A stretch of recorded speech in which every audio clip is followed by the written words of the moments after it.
Tapi surat Roma ini menjadi bagian dari sebuah penjelasan teologis yang tersusun rapi ya. Jadi bagaimana menjelaskan tentang Allah itu kepada orang, ya, kepada umat jemaat mula-mula itu. Jadi bukan sekedar surat saja, tapi sebuah uraian teologis bagaimana dijelaskan tentang siapa itu Allah. Sebab pada zaman jemaat mula-mula, jemaat perdana itu ada perbedaan yang tajam sekali. Ada orang Kristen yang berlatar belakang Yahudi, ada yang berlatar belakang Yunani. Masing-masing dengan latar belakang pikirnya, kebudayaannya, cara pandangnya. Berpikiran bersama dengan kita juga ya. Persekutuan kita ini berasal dari banyak sekali suku, budaya kita yang berbeda-beda. Dan karena itu Bapak Ibu saudara-saudara sekalian, tentang kebenaran itu masing-masing bisa klaim pada dirinya. Bapak Ibu tahu bagaimana orang-orang Yahudi yang begitu merasa ataupun selalu merasa bahwa menguasai Taurat, hafal Taurat itu jaminan selamat. Lalu bagaimana orang-orang yang bukan Yahudi? Apakah mereka saja yang pantas dibenarkan? Lalu bagaimana orang-orang yang bukan Yahudi? Nah karena itu Bapak Ibu saudara-saudaraku,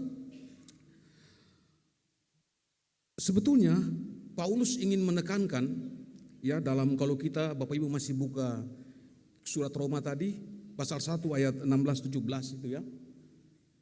Ya slide berikut ya ini. Paulus sebetulnya ingin menekankan bahwa orang benar itu hidup karena iman. Ayat 17 ya. Pasal 1 ayat 17. Ya.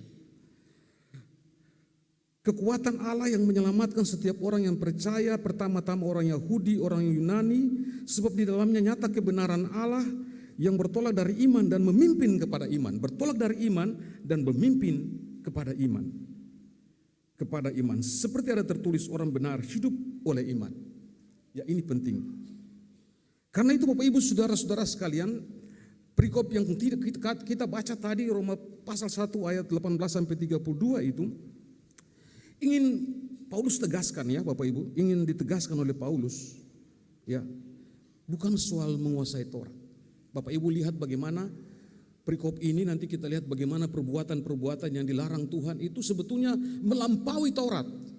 Orang boleh hafal ya, boleh hafal Taurat, tapi praktiknya biasanya kan bilang latihan lain, praktek lain. Nanti kita lihat bagaimana.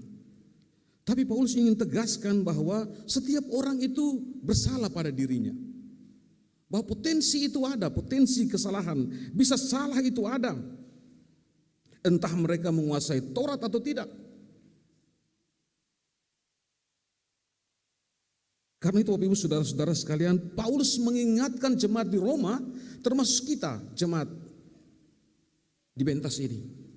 Kita jemaat Tuhan, Persekutuan Gereja Protestan Maluku di kota ini.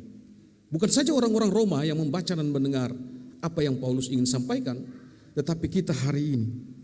Kita harus fokus. Paulus ingin tegaskan bahwa kita harus fokus, hidup kita harus tetap mengarah pada terang Allah, bukan pada kegelapan atau kejahatan.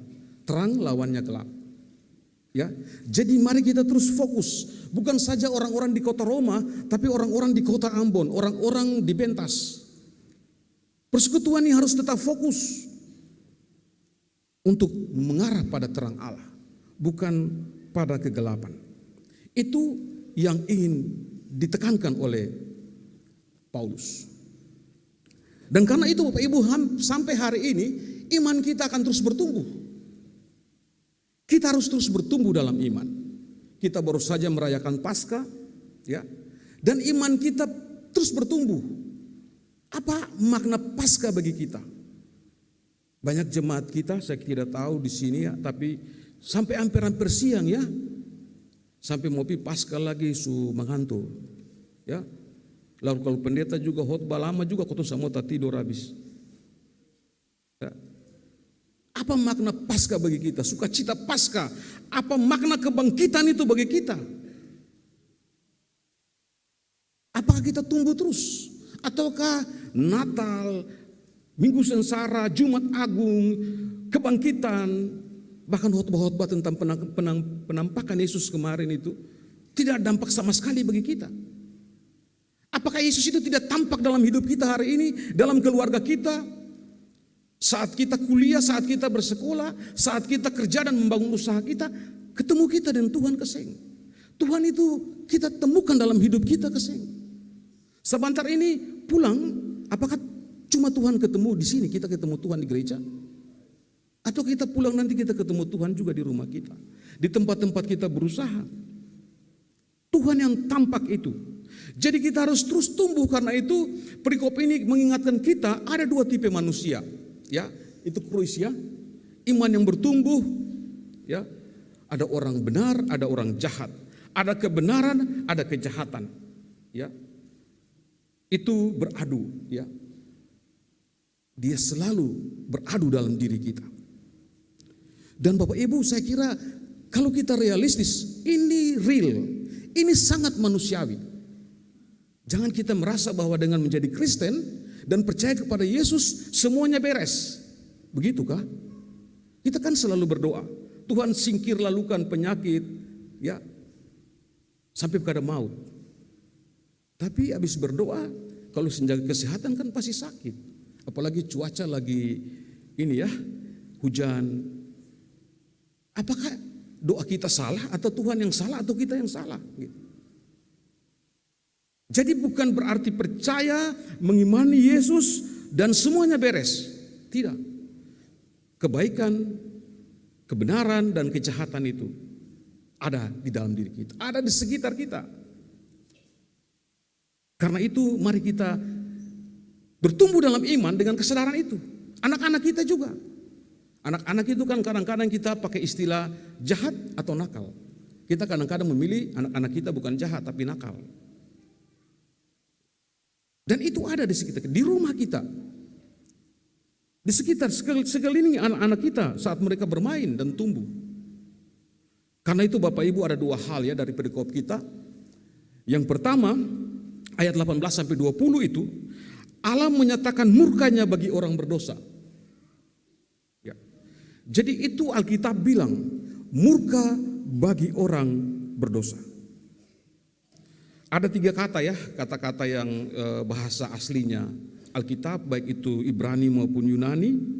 Kalau asebeia itu kefasikan, atau juga adikia itu kelaliman. Nanti kita lihat dalam kamus bahasa Indonesia, kelaliman itu padanannya kesaliman. Dan yang ketiga ateheia, kebenaran. Kefasikan ya, atau sering diartikan buruk kelakuan, jahat, dan kelaliman atau kesaliman itu bengis, tidak adil, tidak punya belas kasihan atau kejam. Itu sebetulnya menyatakan ketidaktaatan pada hukum Allah. Cara mereka tidak taat kepada Allah dengan melakukan dosa. Dan itu terjadi dalam realitas mereka sehari-hari. Dosa itu bukan urusan kita dengan Tuhan saja Bapak Ibu. Saya kira banyak kita mengatakan, itu bukan urusan saya dengan Tuhan. Tapi ingatan, dosa itu bukan urusan kita dengan Tuhan. Tapi dalam hubungan dengan sesama kita. Saya kira ketika membaca perikop ini saya menambah alam. Ya, di Alkitab memang tidak langsung secara gamblang mengatakan alam, tetapi hubungan kita tidak akan bisa kita bangun tanpa alam ini. Buktinya kita bangun hubungan kita bangun persekutuan ini di atas tanah, dikelilingi oleh udara, ya, dan kita tidak bisa hidup tanpa alam. Jadi dosa itu bukan saja urusan kita dengan Tuhan, tapi dengan sesama kita, dengan alam di mana kita ada, dengan suami, istri, anak-anak, adik kakak kita. Malah kalau adik kakak satu sensanang satu, itu biasanya berat, ya. Itu biasa bilang sampai Tuhan datang dulu. Lebih ketemu bakalai atau ketemu bikin salah itu dengan orang lain sekali daripada adik kakak. Itu lama. Saya kira tidak tahu pengalaman Bapak Ibu, tapi dalam perjalanan pastoralia kita itu lama adik kakak. Sentuh kakak yang mau datang kamu kakak, ada yang mau datang kamu kakak. Itu pengalaman pastoralia kita. Dan karena itu Bapak Ibu saudara-saudara sekalian, ini soal relasi kita, hidup kita hari-hari. Ya, hidup kita hari-hari. Dan sekali lagi upah dosa adalah murka Allah. Ya, apakah kita sanggup ya? Gambar ini menunjukkan bagaimana seorang anak kecil akan dia tongka batu besar ini. Apakah kita sanggup? Tapi murka Allah itu tidak bisa kita hindari. Tidak bisa kita hindari. Kata yang berikut tentang kebenaran. Kebenaran itu sesuatu yang seharusnya, sesuai dengan seharusnya. Tidak berat sebelah, lurus hati. Tetapi kebenaran dalam Alkitab itu lebih dari sekedar itu. Kebenaran itu adalah penyertaan Allah tentang dirinya. Allah itu adalah kebenaran itu sendiri. Meliputi kehendaknya. Dan kehendak itu ya berkenaan dengan kehidupan manusia. Hubungan antara manusia. Bagaimana Allah menghendaki kita hidup. Allah yang benar itu menghendaki kita hidup. Hidup dengan suami, istri, anak-anak kita. Adik kakak kita. Dalam persekutuan jemaat kita. Dalam masyarakat kita. Di lingkungan-lingkungan kerja kita. Kita berjumpa dengan orang-orang tidak seiman dengan kita. Juga Allah menghendakinya Bapak Ibu. Ya, jangan pernah menutup diri. Jangan merencanakan jahat juga untuk orang yang berbeda dengan kita. Allah merencanakan kita ada di situ. Karena itu Bapak Ibu saudara-saudara sekalian, sebagai orang berdosa, haruslah kita ingat bahwa sangat-sangat penting penyelamatan dari murka Allah. Karena kita tidak sanggup. Kita tidak mampu untuk mengatasi dan melari dari murka Allah itu. Karena itu pentingnya penyelamatan Allah itu. Bapak Ibu pada ayat 19 itu. Sebetulnya Allah telah menyatakan dirinya, Allah telah memberi dirinya untuk dikenal. Dan penyertaan Allah itu sejak ciptaan, sejak Ia menciptakan ciptaannya. Ia telah memperlihatkan kekuatannya dan keilahiannya. Bapak Ibu saya contohkan ya, kalau buka Kejadian 1, ya kalau sampai hari ketiga itu, mulai di situ terus sampai hari ke-6. Setelah selesai Allah ciptakan, Allah bilang, Allah melihat itu semua baik adanya. Jadilah hari ketiga dan seterusnya. Dan sampai pada hari ke-6, ya, bukan amat baik, sungguh amat baik saat Allah menciptakan manusia. Jadi Allah sudah menunjukkan bahwa Allah membuat kebaikan-kebaikan bagi kita. Bagaimana keteraturan ya yang telah Ia ciptakan. Karena itu menjadi orang Kristen kita harus teratur, harus disiplin ya Bapak Ibu. Banyak kita punya masalah di tidak disiplin. Padahal Allah kita itu teratur, Dia disiplin ya. Dia merencanakan dengan baik semuanya. Dan sampai pada saat penciptaan kita, Ia mengatakan sungguh amat baik. Jadi kita ini sungguh amat baik. Ya. Sungguh amat baik. Tetapi Bapak Ibu apa yang terjadi? Manusia justru sering mengambil jalan gelap. Ya, dan mengabaikan dan mengakibatkan murka Allah. Ya. Murka Allah ini bukan soal nanti mati dulu masuk neraka. Bapak Ibu saya kira salah satu pengalaman ada orang Hula Liu ya yang di sini duduk di gereja. Saya kira setahu saya dari gereja ke gereja, saya baru lihat ya di atas mimbar gereja Hula Liu itu ada surga neraka. Jadi mau lihat surga yang bagaimana ke Hula Liu. Tapi ada gambar-gambar di almanak juga ya. Surga itu ya, saya kira apakah Bapak Ibu kalau seperti itu keadaannya, ya, apakah semakin mencekam gitu? Tapi murka Allah itu bukan saja soal nanti kita mati dulu Bapak Ibu, bukan. Ya, tetapi urusan kita hari ini hidup. Bagaimana kita menjalani hidup kita? Pilih berkat atau murka Allah. Sebagai citra Allah karena penciptaan kita sungguh amat baik. Kita ini adalah citra Allah, gambar Allah, rupa Allah. Akal budi dan pikiran manusia harus menjadi alat. Akal budi dan pikiran kita harus menjadi alat untuk memahami. Akal budi dan pikiran kita bukan tujuan. Ya. Yang penting pintar, selesai. Bukan, ini cuma alat. Untuk memahami dan mengetahui, menyadari kehendak Allah. Termasuk kekuatan dan keilahiannya. Untuk mengenal Allah gitu. Anak-anak kita boleh pintar. Ya, anak-anak kita sekarang lagi masih libur ya. Masuk sekolah nanti lagi belajar, kuliah. Dan belajar untuk memahami ilmu. Untuk menemukan Allah. Melihat bagaimana Allah itu sangat berkuasa. Allah itu adalah Allah yang menjadi sumber segala-galanya. Ilmu pengetahuan. Itu kalau kita bangun, menggali dan memahami ilmu pengetahuan dengan kedalaman untuk menemukan kehendak Allah, itu semakin membahagiakan anak-anak kita. Secanggih apapun kemajuan hari ini, memahami IT misalnya, untuk menemukan kehendak Allah bisa. Sekalipun di zaman Yesus belum ada internet. Tapi memahami Yesus ya, lewat kecanggihan IT, itu juga bisa. Memahami, mengetahui, menyadari kehendak Allah. Masalahnya Bapak Ibu, kadang-kadang kita sudah menganggap diri kita sudah sangat mengetahui. Ada kecenderungan-kecenderungan kesombongan rohani, sehingga dosa sering kita lakukan tanpa kita sadari. Bahkan atas nama Allah, dan kita rasa-rasanya mewakili Allah, rasa-rasanya kita membela Allah hari ini. Ya, sekalipun itu dosa kita lakukan, kekerasan, pembunuhan atas nama Allah. Katanya Allah mesti kita bela. Itu yang terjadi. Apakah kita ingin untuk hidup dalam murka Allah? Kita baru saja menerima penebusan dan penyelamatan, pemulihan Allah dari peristiwa-peristiwa Kristus yang kita peringati.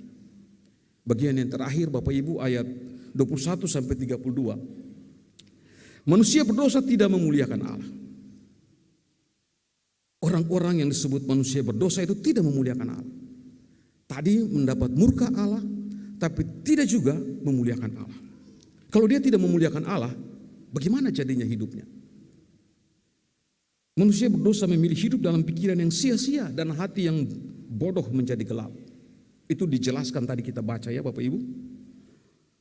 Tidak memuliakan Allah. Hati yang gelap itu adalah hati yang tidak memuliakan Allah dan tidak bersyukur kepadanya.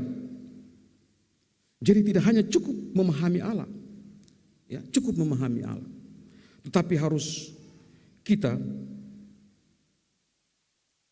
bersyukur dan kita juga memuliakannya. Bapak Ibu, banyak sekali ya cara kecenderungan kita yang kita baca. Orang-orang di kota Roma mungkin saja berbeda dengan kita di Ambon, tapi banyak juga kecenderungan kita yang bisa saja terjadi. Mungkin bentuknya beda-beda. Ya. Mereka menggantikan kemuliaan Allah dengan gambar-gambar yang mirip dengan manusia yang fana. Burung-burung, binatang-binatang yang berkaki dan menjalar, berdusta dan memuja makhluk lain serta melupakan penciptanya. Bapak Ibu, Allah ada di mana-mana, tapi di mana-mana itu bukan Allah. Saya ulang ya, Allah ada di mana-mana, tapi di mana-mana itu bukan Allah. Ya. Allah itu ada di mana-mana. Karena itu Bapak Ibu saudara-saudara sekalian, kita hati-hati. Jangan sampai kita cenderung untuk menggantikan Allah yang kita sembah itu. Kita akhirnya tidak fokus lagi. Bapak Ibu perhatikan saja. Jika fokus Bapak Ibu telah terbagi, ya, mau pikir harta, kah pikir Allah. Mau pikir A atau pikir Allah. Mau pikir ya penderitaan ataukah pikir Allah. Kadang-kadang penderitaan membuat kita juga meninggalkan Allah. Itu artinya kita mulai tidak fokus. Kita mulai tidak fokus.